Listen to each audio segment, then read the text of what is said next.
Affirmative side. Ladies and gentlemen, welcome to this debate.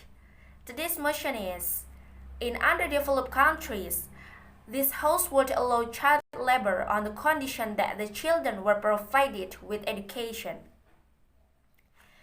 This is a tough problem and it split what all the government agencies may say. Until the economic conditions for all are uplifted is not possible.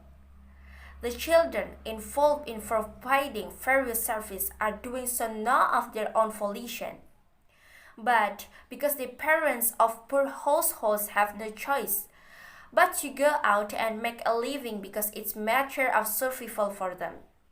Poverty and education are critical issues that must be addressed first if there are to be no more children working as labor force.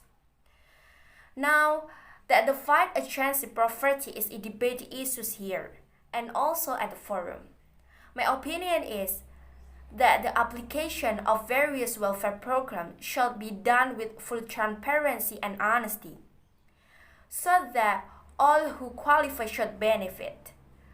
There are sufficient public resources invested in the welfare program, but the use of unconditionally makes all these efforts worthwhile. Unfortunately, we are unable to monitor the implementation of this measure effectively. Increased skills, access to welfare research, education, and inclusive policy environments in this country are urgently needed. Some suggestions that could be implemented are: 1. Provide education facilities that will make them productive. 2. Have some way of supporting them through fostering and arranging stipends or grants. 3. Provide hostels to provide a healthy developing environment to make them responsible citizens. Negative side.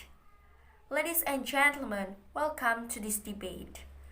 Today's motion is, in underdeveloped countries, this house would allow child labor on the condition that the children were provided with education. As we know, a child is the future leader of the nation. If a child works, then he will not focus on his studies.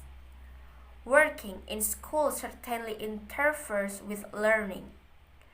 The child will lose focus due to exhaustion. Kids also feel lazy when studying. This is of course makes children decide not to go to school. But if an educated child in a country is few, then a country cannot grow. The success of a country lies in the hands of young men. And for that, a country would hope to provide support to its poor communities so that they could survive.